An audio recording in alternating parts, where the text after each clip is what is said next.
Oi, tudo bom? Eu sou a professora Paula Chagas e hoje eu vim conversar com vocês sobre fisioterapia baseada em evidências para pacientes com paralisia cerebral espástica. Então a gente vai conversar um pouquinho sobre isso. Os nossos objetivos então com essa aula são definir o que é espasticidade, como que a gente consegue avaliar e determinar essa condição clínica e quais são as evidências para o tratamento fisioterapêutico para crianças com PC espástica. Algumas curiosidades a gente conseguir definir e saber o que é espasticidade realmente, quais as características consideradas negativas da espasticidade e quais são as características consideradas funcionais da espasticidade, em que domínio da CIF a espasticidade pode ser classificada, caracterizada, como que a gente avalia essa espasticidade, quais são consideradas evidências verde e amarelo, segundo a Novak, em 2020, para o tratamento da espasticidade, e como a fisioterapia deve atuar, então, na reabilitação de crianças e adolescentes com PC espástica. Vamos lá? Então, a gente vai dar uma recordada sobre o que é a paralisia cerebral, que eu tenho certeza que vocês já sabem. É uma condição clínica ocasionada por uma desordem neurológica crônica devido a uma lesão estática no sistema nervoso central imaturo, caracterizado por déficits do movimento, alteração de tônus, controle postural, limitação de atividade e problemas músculo-esqueléticos secundários. Em virtude disso, ela vai trazer consequências na estrutura de função do corpo, que vai ocasionar fraqueza muscular e espasticidade, como uma característica da alteração de tônus, se for essa a consequência do tônus que ela vai apresentar, limitação de ADM, dentre outras características.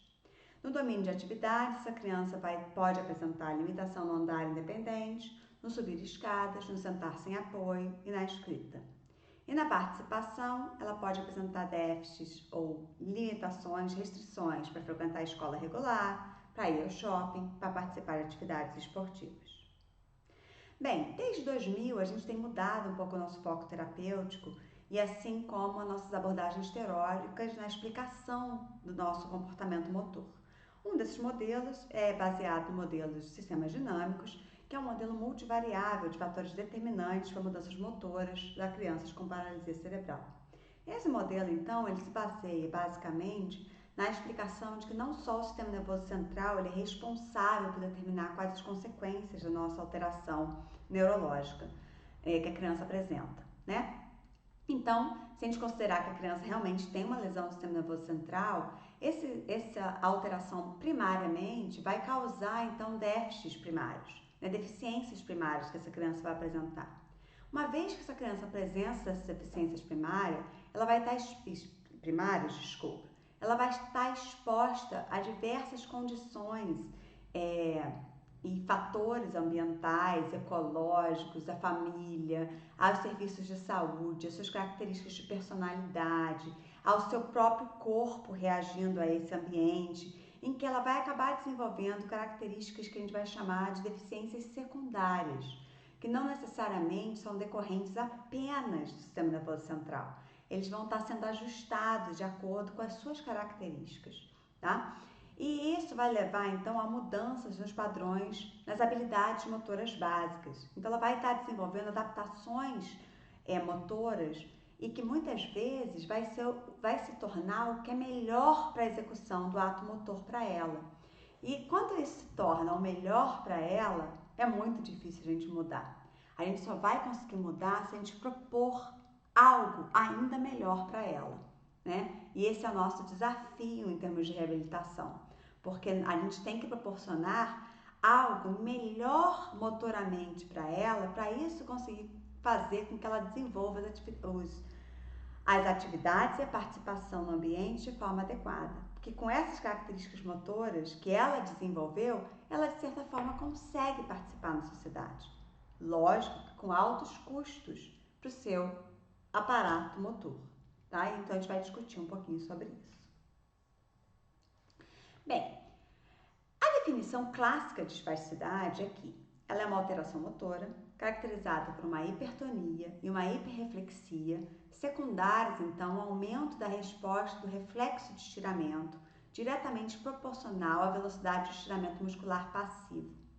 Então, o que a gente consegue realmente determinar que é espasticidade é o que a gente sente ao movimento passivo rápido, tá? Então, a gente consegue perceber que o músculo é espástico quando a gente toca um membro com ele em repouso, com ele relaxado, tá? E nem sempre é isso que a gente chama de espasticidade. A gente vai lá, a gente olha uma criança se movimentando e a gente fala, nossa, que movimento espástico, né? E não é isso que a criança apresenta pra gente. Ela apresenta, na verdade, padrões motores compensatórios em decorrência dessa alteração muscular, alteração do sistema nervoso central que ela apresenta, tá? Então, vamos discutir um pouquinho sobre isso.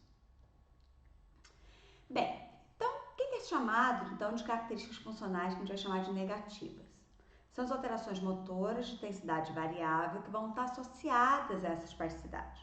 Então, essa condição clínica vai trazer uma hipotrofia muscular com o passar dos anos, uma diminuição também gradativa da força, uma lentificação dos movimentos, a criança vai se mover cada vez mais lenta, e uma perda da seletividade, da destreza e do equilíbrio.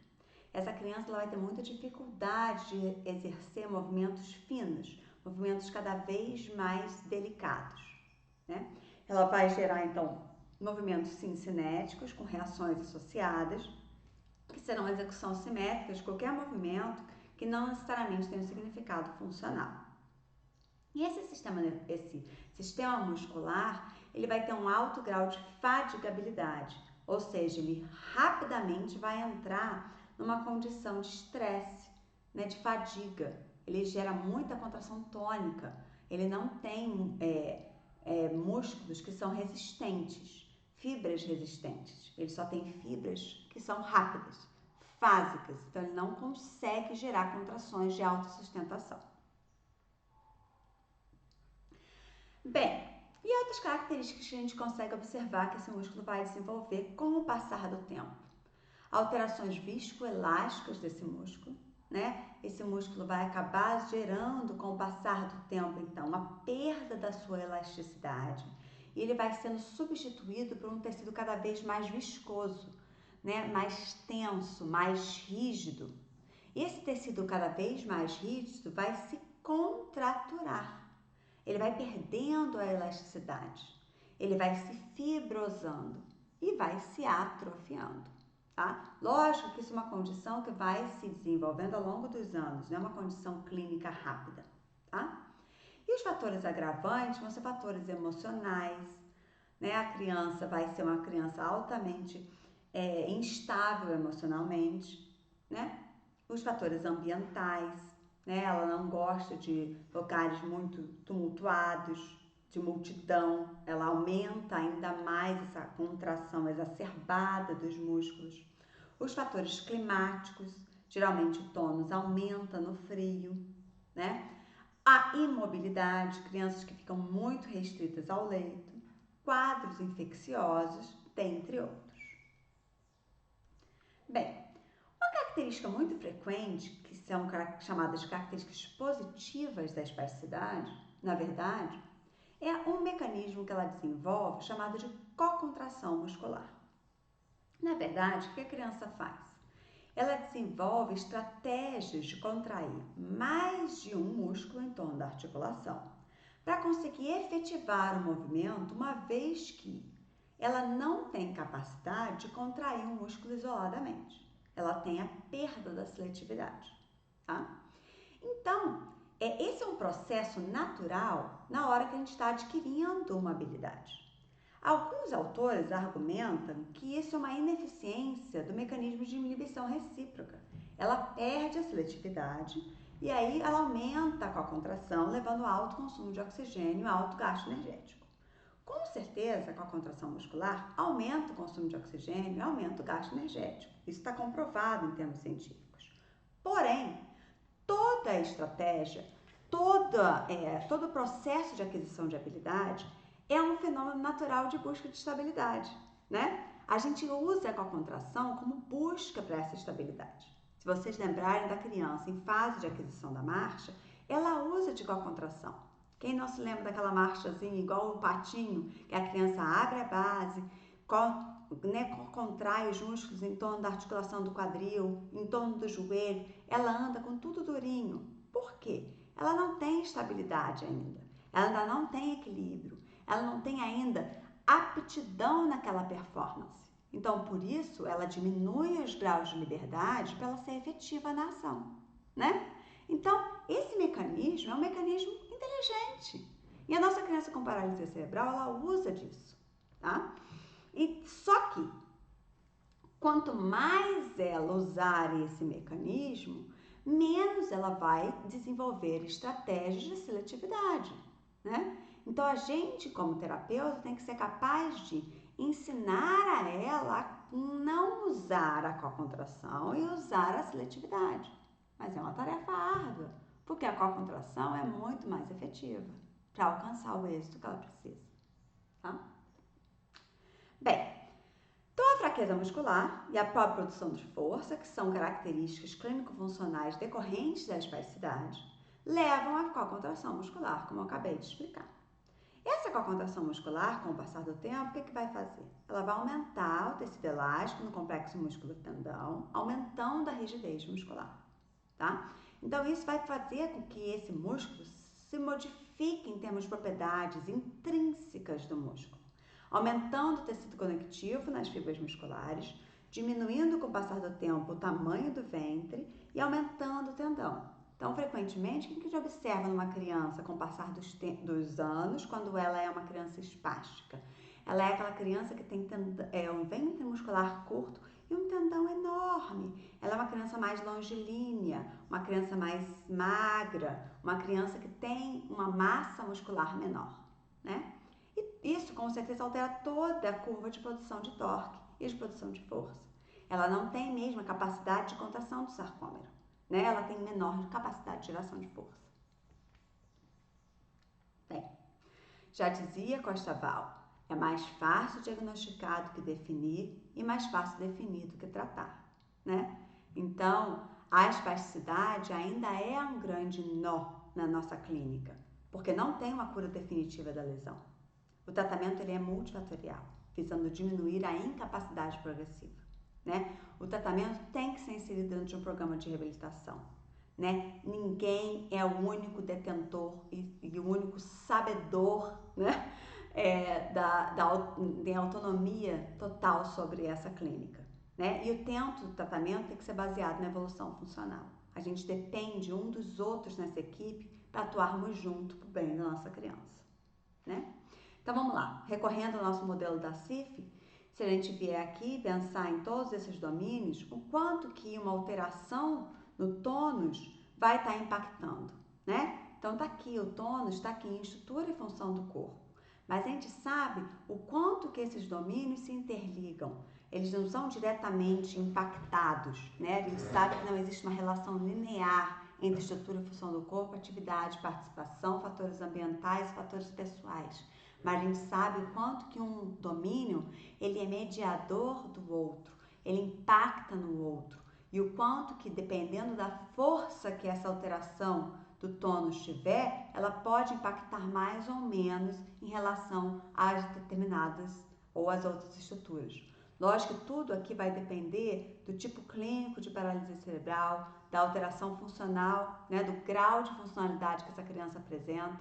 Quanto mais grave, maiores consequências esse tônus a gente vai ter, tá? Então, isso tudo vai depender para a gente direcionar a nossa intervenção.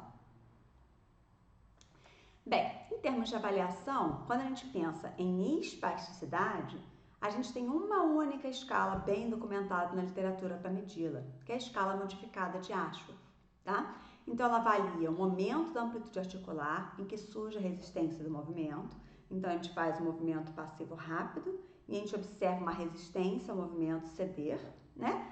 E esse grau é computado e a gente tem vários relatos na literatura aí mostrando que dependendo da intervenção que você usar, você consegue relaxar e diminuir esse tônus, tá? Medida pela escala de Ashworth. Outras escalas que a literatura traz é a Tardieu modificada, que vai medir o grau de R1 e R2, que é um componente mais dinâmico e mais estático do tônus. A goniometria vai medir a limitação de amplitude de movimentos, de extensibilidade muscular que você vai ter em decorrência desse aumento de tônus, o que gerou já nessa articulação, nessa extensibilidade muscular, né? E aí a gente tem o SARON, que é um teste de extensibilidade muscular definida pela Chan-Child, que pode ser feita para medir essas amplitudes. A gente pode medir a força muscular, ou seja, ver o quanto que a espasticidade está tendo de impacto na força, né? Então tem que ter a força muscular manual, a Function Strength Assessment, que também foi feita pela Chan-Child, o TEM, que é o teste de esfigmomanômetro modificado para a gente medir força, né? A gente terminou um estudo de confiabilidade do uso do TEM em crianças e adolescentes recentemente no meu programa de pós-graduação. Vocês podem acessar no nosso site, Caroline Miranda Drummond, agora de 2020. A gente pode ver as consequências que a espasticidade tem na marcha, né? Ou seja, na velocidade, na qualidade, no comprimento do passo.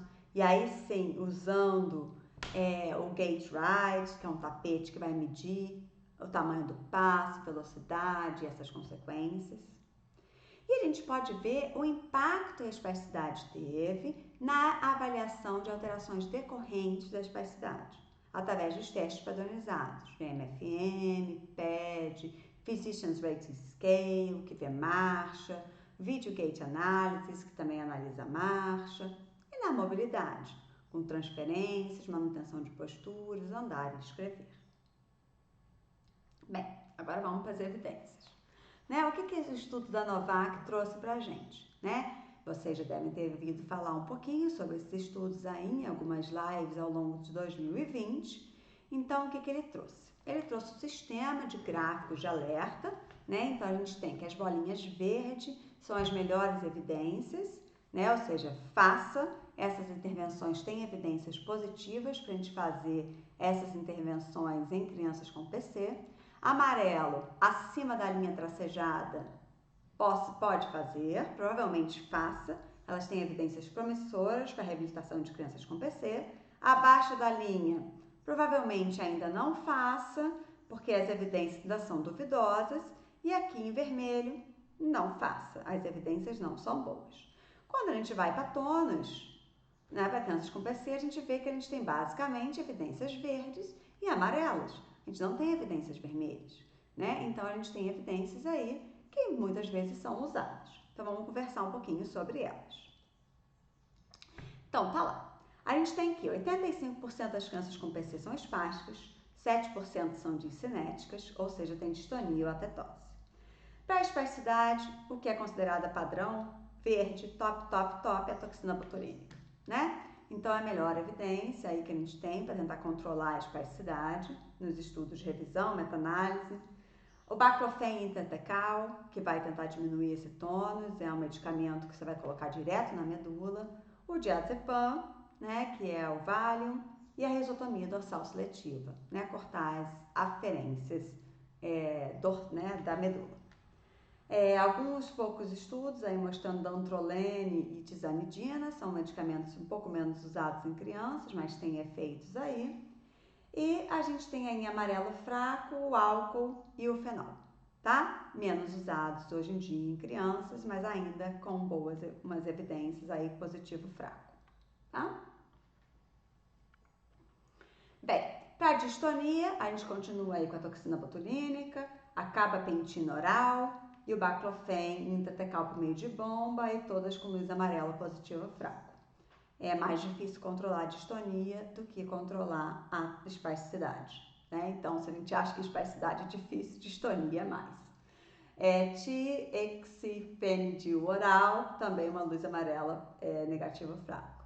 Então, se for aí uma decisão clínica para o tratamento da distonia, eles indicam a toxina botulínica, mais o baclofen intratecal, mais a carbapentina para reduzir a dor, tá? Mas ainda é um positivo fraco. Alguns estudos têm mostrado que a estimulação cerebral profunda pareceu promissora para crianças com distonia, que causou dor e limitou severamente a participação diária, mas mais pesquisas ainda são necessárias. Bem, apesar dos estudos apontarem que a toxina botulínica é aí padrão ouro, vamos dizer assim, para o tratamento da espasticidade, os estudos têm aumentado cada vez mais em termos do foco, estudar essa arquitetura muscular, né? Quem acompanha aí as lives da Billy sabe quanto ela é crítica em relação à toxina botulínica, e realmente a gente tem visto estudos agora com pessoas normais mostrando que se você faz toxina botulínica uma vez, você detona o seu músculo, né? E aí vamos pensar um pouquinho nas rugas aí, as pessoas que controlam as ruguinhas com toxina botulínica que não tem espasticidade, né?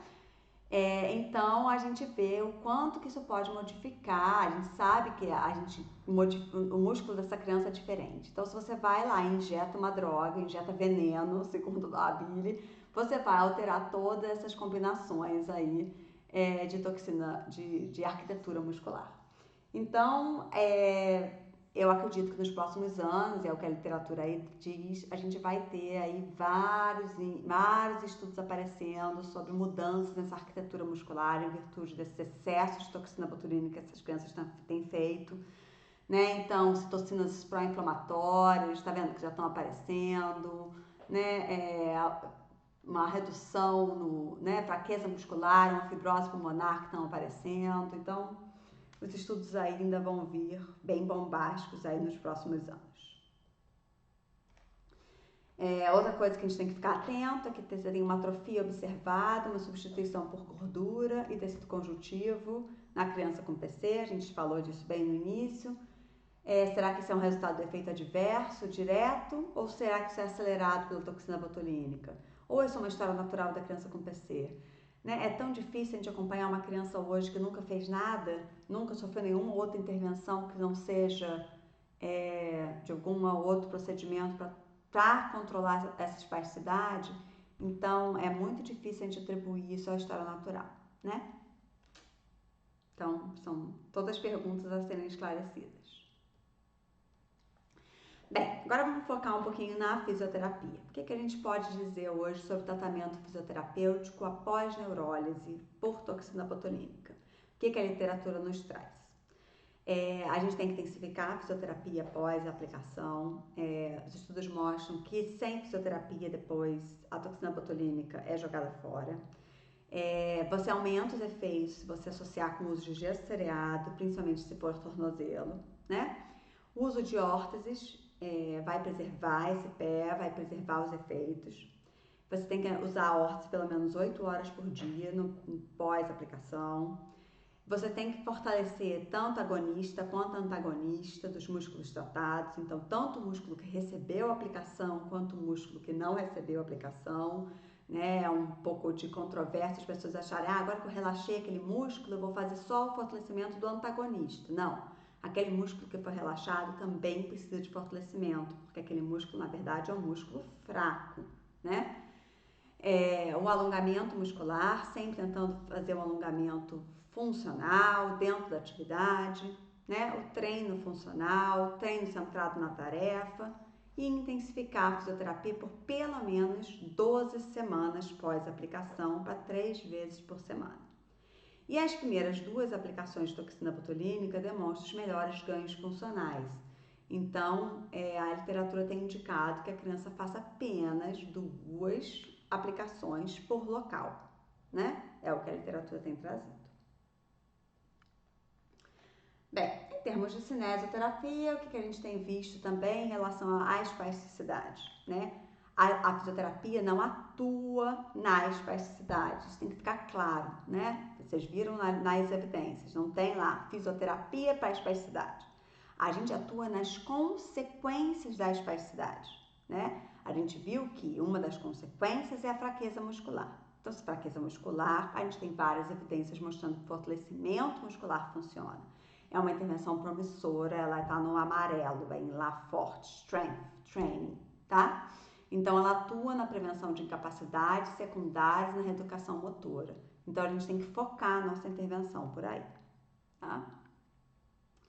Bem, eu busquei mais algumas evidências, vou trazer mais algumas evidências também mostrando alguns efeitos positivos aí que podem ter na espasticidade com a paralisia cerebral, né? Então, o uso de vibração em crianças com paralisia cerebral é uma revisão sistemática, mostrou aí uns efeitos positivos na redução da espasticidade, né? Então, além de ter benefícios em outros aspectos, você consegue uma redução da espasticidade durante a sua intervenção,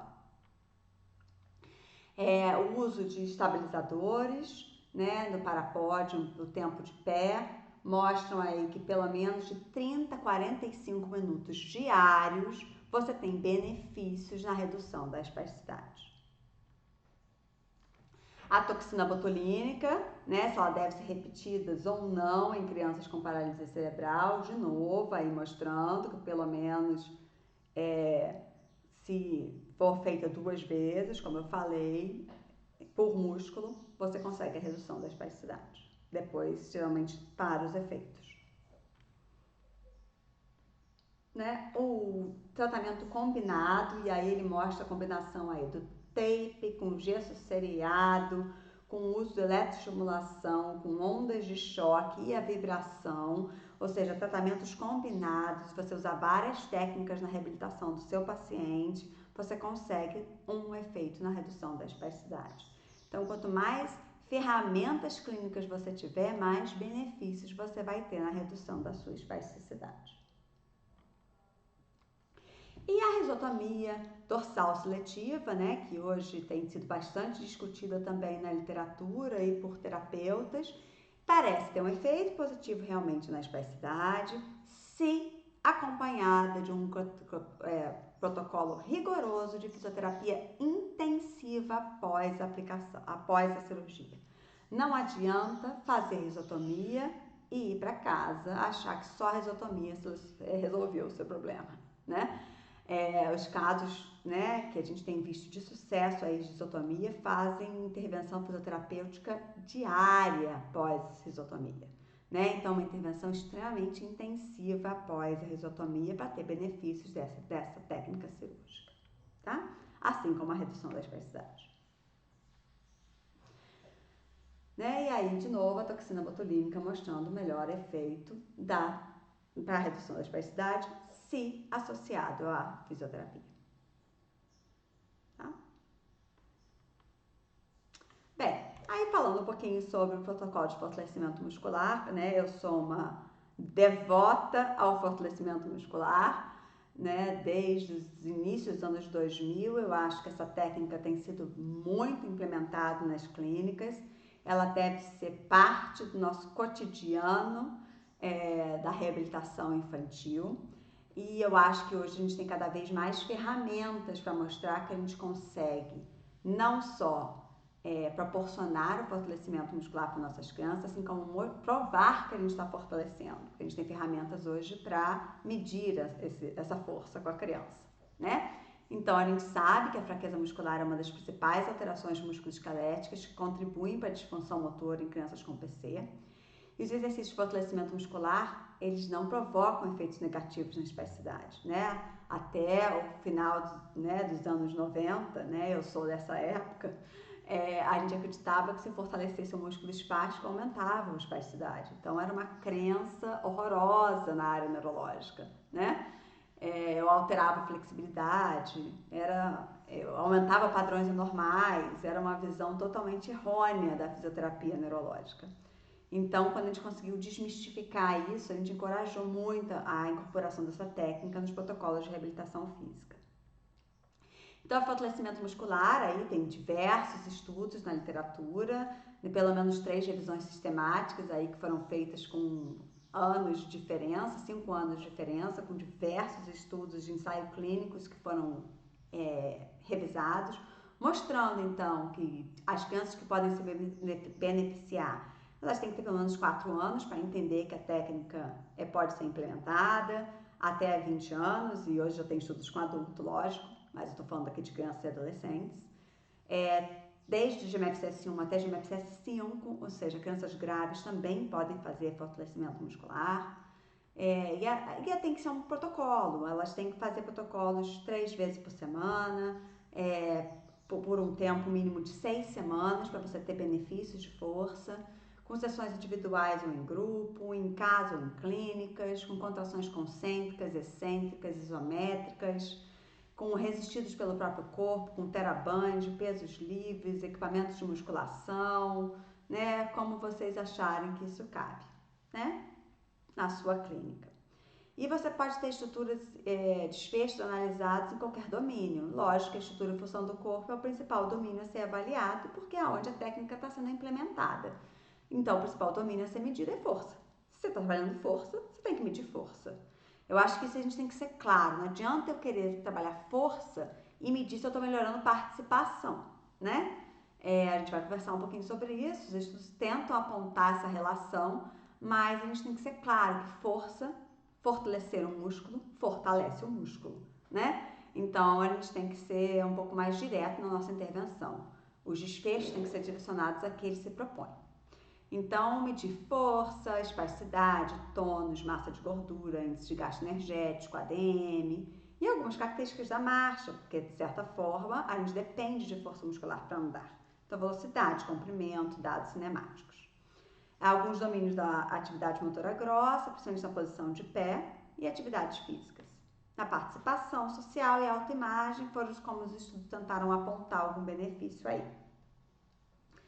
Em relação aos resultados, viram-se então mudanças significativas no ganho de força muscular, graças a Deus, né, que foi observado, melhoras na flexibilidade e postura, na velocidade da marcha, no comprimento do passo, nas funções motoras grossas, como subir e descer escadas, na capacidade aeróbica. Não foram observados consistentes resultados em relação a índice de gasto energético, nem massa de gordura corporal, nem capacidade aeróbica, né? Na autopercepção corporal, até viram uma melhora na autoimagem, a pessoa se sente melhor com ela mesma, e algum impacto positivo em relação à participação dos indivíduos na escola, lazer e eventos sociais comunitários. Mas vocês vão conseguir perceber mais isso se essa atividade de fortalecimento muscular for feita em grupo, em atividades esportivas, com os amigos. Aí pode ser que realmente tenha um impacto na participação. Com treinamento de força em adultos, com PC, uma revisão sistemática aí aponta que a criança adulta perde cada vez mais mobilidade e independência.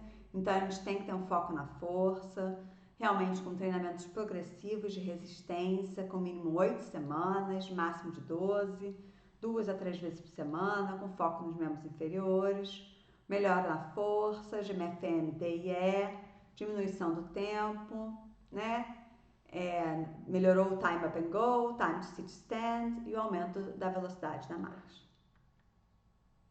Então, as conclusões são atividade, atividade, atividade. Né? As evidências científicas revelam o potencial dos exercícios resistidos para promover ganhos funcionais em crianças com PC. E a capacidade de manter os ganhos ainda precisa ser melhor explorada. Os equipamentos hoje são de baixo custo, né? Qualquer caixinha de leite faz um fortalecimento, né? E a gente tem uma garrafinha de água, podem ser implementados em casa, nas clínicas dos centros, de consultórios, reabilitação infantil. A gente tem que se mover, né? Eu acho que hoje tem aí já as diretrizes da Organização Mundial de Saúde falando que tanto pessoas saudáveis quanto pessoas com deficiência ou com qualquer disfunção têm que se mover pelo menos 150 minutos por semana. As pessoas saudáveis são 300 minutos por semana, então a gente tem que estar fortalecendo a nossa musculatura, a gente tem que cuidar da nossa saúde para a gente poder ter uma vida mais saudável, né? E um melhor envelhecimento. Então, o trabalho de fortalecimento muscular para crianças com PC tem sido apresentado com evidências clínicas e científicas favoráveis, porém ainda falta estudos acerca do seu impacto na participação social dessas crianças. E parece não haver nenhum efeito prejudicial com o aumento da espasticidade. Eu acho que esse relato, ele é antigo, ele é de 2002, mas até hoje ele é atual, né? Foi feito por Karen Dodd, né? Então, mostrando o quanto a gente ainda está engatinhando em tentar mostrar que essas crianças podem estar por aí fazendo força em todas as tarefas, em todos os ambientes, e o quanto eu sonho em chegar nas academias e ver essas crianças estarem inseridas, participando, integradas, fazendo atividade física como todas as outras pessoas estão. É isso, gente. O que a gente deseja é que todos se fortaleçam, sejam saudáveis e que tenham uma boa vida. Obrigada.